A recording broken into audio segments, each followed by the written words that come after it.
my dear students, how are you? I hope all are good.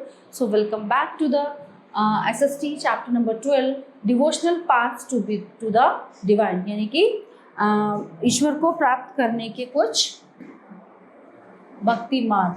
ठीक है, तो इस चैप्टर में हम पढ़ेंगे एक बार कि ईश्वर को प्राप्त करने के कुछ जो भक्ति मार्ग हैं, कुछ वो जो पाथ हैं कैसे डिसाइड हुए या क्या क्या वो चीज़ हैं.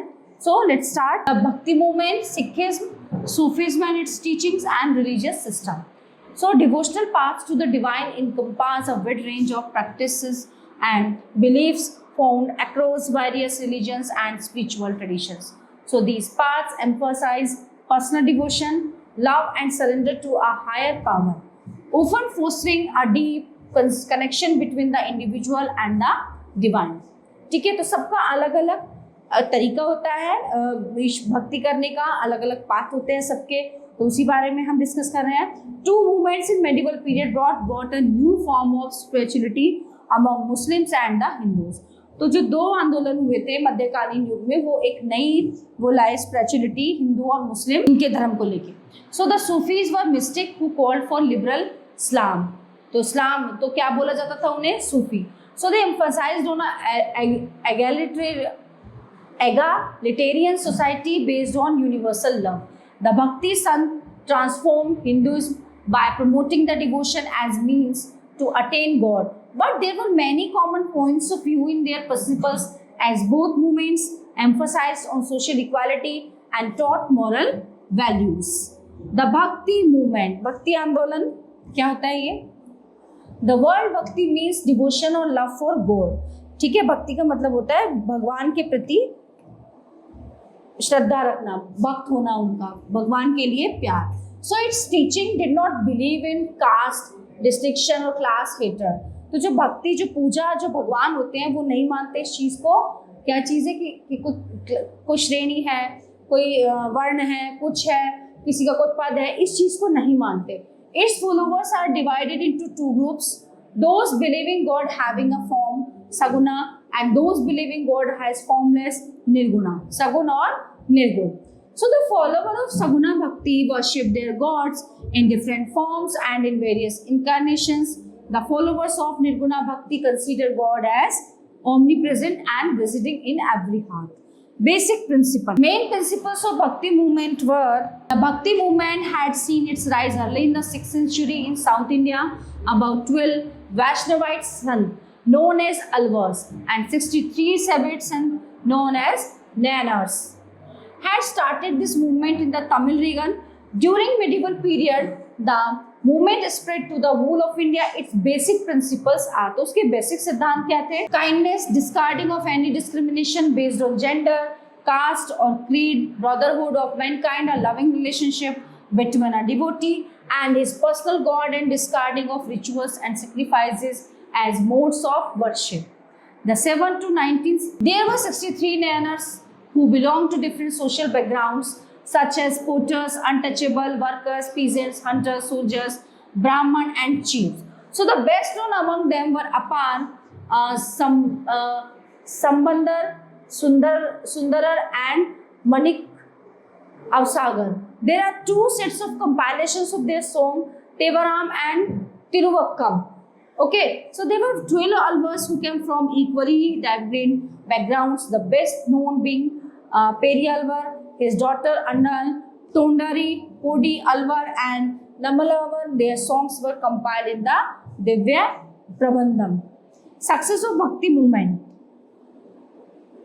Bhakti movement became success due to the following reasons. Bhakti sons preached in the popular local languages Hindi, Marathi, Bengali, Uriya, Assamese, Telugu and Kannada. They emphasize simple ways for the realizations of God. They turned Bhakti into a movement of masses. At the time when society had become polarized, they discarded caste, color, creed and gender-based bias. Important Bhakti son. Some of the great reformers of the Bhakti movement were the following. First one is Ramanuj. Was born in a town near Madras. He preached the worship of Vishnu. He won many followers in South India. Okay, Ramananda was born at Allahabad in a Brahmin family. He was the first reformer to preach in Hindu. So he preached in the north. One of his disciples was Kabir. Kabir was a weaver by profession. He had firm faith in Hindu-Muslim unity, and the thousands of his disciples came from both these communities. He believed in Nirguna form of bhakti. So he was a famous disciple of Ramananda. His couplets or dohas are still recited everywhere in India. Sant Janeshwar, also known as Gyaneshwar, began the Bhakti movement in Maharashtra. He wrote a commentary on Bhagavad Gita in Marathi.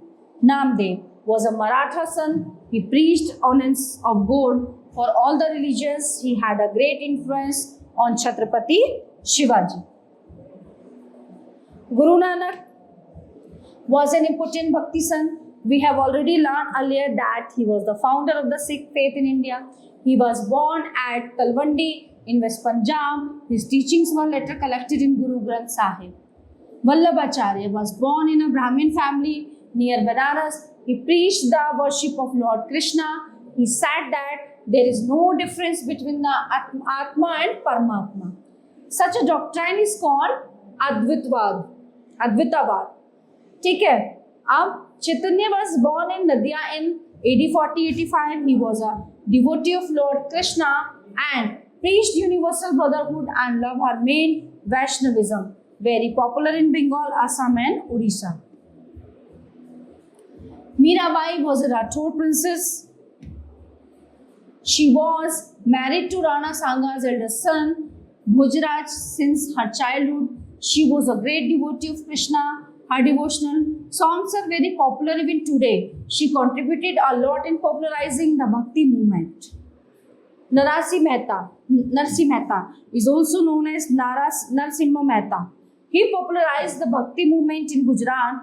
His songs in Gujarati depicting divine love of Radha Krishna are still very popular. Surdas and Tulsidas were great poets. Surdas was a devotee of Krishna and Tulsidas worshipped Ram.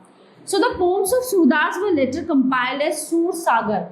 So Tulsidas is the author of Ramcharitmanas and many other works including Hanuman Chalisa. Okay, so Shankar Dev in Assam was a great religious reform. He believed in absolute devotion to Vishnu and in his incarnation of Krishna. So he made Vaishnavism very popular in Bengal, Assam and Odisha. Sufism and its teachings.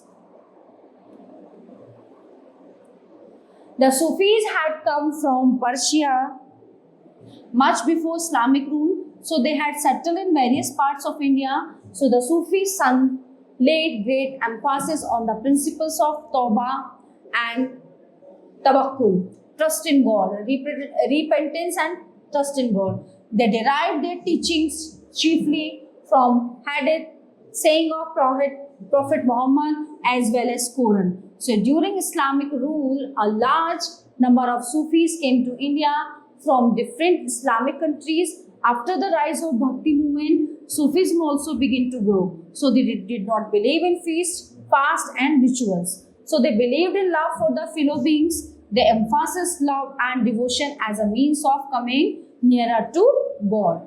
The main principles of Sufism were: God is one and all-powerful. All men are his children.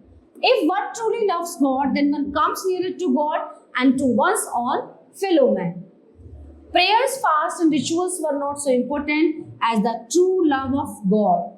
Paths to God can be many, so one should be tolerant of other religions and sects. Respect for all humans being is necessary. One should be a better Hindu or a better Muslim. As such, there is no need of conversion. Devotional music is one way of coming close to God. People should follow the teachings of a pir who was like the Hindu guru. Some important reformers of Sufism. Hazrat Khwaja Muhyiddin Chishti was born in Central Asia. He died in AD 1236 and was buried at Ajmer. So his dargah is a place of pilgrimage for the Indian Muslims. Hazrat Khwaja Nizamuddin Auliya of Delhi, Nasiruddin Chirag of Delhi, and Salim Chishti of Sikri near Agra preached religious tolerance to them. Ishwar and Allah are the names of the same God. Now we will talk about Sikhism. Hazrat Nizamuddin Aulia was the disciple of Hazrat Baba Farid. After the death of Baba, he led the Chishti order and admitted many men into the order. Guru Nanak was the founder of Sikhism. He was born in 1469 at Talwandi, now called Nankana Sahib, now in Pakistan. So, Adi Granth or Guru Granth Sahib is the sacred book of Sikhism. The main teachings of Guru Nanak form the basic principles of Sikhism. According to him, God is one. So, he is the creator of the universe. So, God is truth. भगवान एक है, भगवान सत्य है. Class distinctions are useless because they divide human beings. कोई श्रेणी, कोई पद मायने नहीं रखता, केवल God. He believed in good actions and true devotion. To bring different castes together, he insisted that his followers should dine together at the langar or community kitchen. He did not believe in renouncing the world. He said that the household stage is superior to all the stage. There are 10 Guru of Sikh. Guru Nanak, Guru Angad, Guru Amar Das, Guru Ramdas, Guru Arjun, Guru Har Gobind, Guru Har Rai, and Guru Har Krishna, Guru Tegh Bahadur, and Guru Gobind Singh, who founded the Khalsa in 1699. Religious system. धार्मिक system क्या है? Religious system in the north 800 to 1200. During this period, the Rajputs were mostly followers of Hindus. जो राजपूत थे वो Hindus के follower थे. This religion made great progress under them. Both the Shaiva and Vaishnava sects were quite popular in northern India. So the people worshipped Vishnu, Shiv, Durga, and many other gods and goddesses of the Hindu. So people belonging to Vaishnava sects came to believe in the legend of 10 incarnations of Vishnu. These 10 incarnations are Matsya Kurma, Varaha, Narasimha, Vamana, Parsuram, Rama, Krishna, Buddha, and Kalki.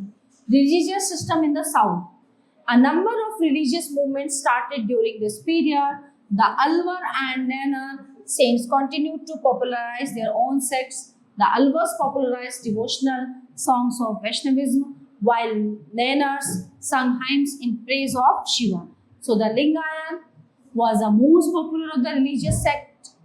Some great religious teachers also lived during this period. So the best known among them were Shankaracharya and Ramanuja. So Shankaracharya was born around AD 788 and belonged to Kerala. So he taught that knowledge was necessary for the worship of God. It is called the Janan Marg.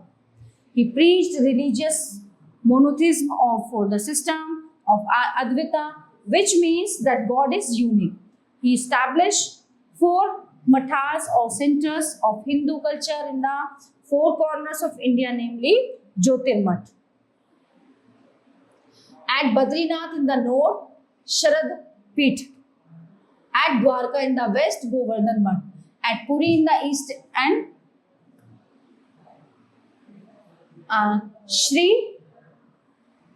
Shringar Math in the south. These maths have assumed great importance with the passage of time. Ramanuj preached the Bhakti Marg. He was born in Tirupati about in AD 1070. He emphasized that love and devotion were necessary for the worship of God. So he regarded all human beings as equal. For him, no one was high or low. So every man could attain salvation by the true worship of Vishnu. Okay, Madhvacharya's teachings were similar to those of Ramanuj. Unlike Shankaracharya, he believed that God and soul are 2 different things. Religious system during the Delhi Sultanate. During Sultanate period, the Turkish rule over India, the main principles of Islam were the following. There is no God but Allah and Muhammad is his prophet. Muslims must pray 5 times a day. Muslim must give alms to the poor and needy. Muslim must observe fast during the holy month of Ramzan. Muslim must make a pilgrimage to Makkah at least once in a lifetime if they can afford to. The pilgrimage is known as Hajj. Religious systems and cults under the Mughals. Mughals were followers of Islam like their Turkish counterparts. They applied religious law in the functioning of the government. So Akbar, however, followed a liberal religious policy. He believed that every religion was basically good. He was influenced by the liberal idea of the Sufi Sant in AD 1579. Akbar also issued a royal Farman declaring himself as the supreme arbiter in religious matters. This order also reduced the powers of the Muslim clergy, the ulema. So during the religious discourse at the Ibadat Khana, Akbar found out that basically all religions taught similar things. So thus he incorporated the principles of all the religions to found a new faith which they named as Din-e-Ilahi. Okay, so these are the all topics related are religions. Okay, so all topics are covered here in this chapter. I hope you all are very well understand it and enjoyed also. We will meet you the next class. Thank you.